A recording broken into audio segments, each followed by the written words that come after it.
Stop it. Get some help.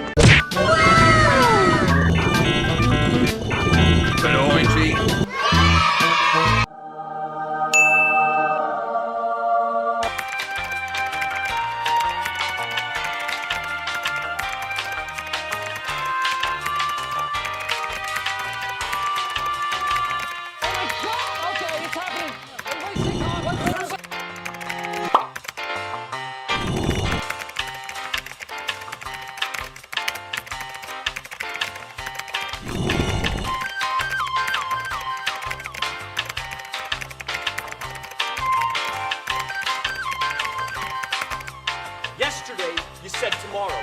So just do it! Make your dreams come true! Change is here. Join us.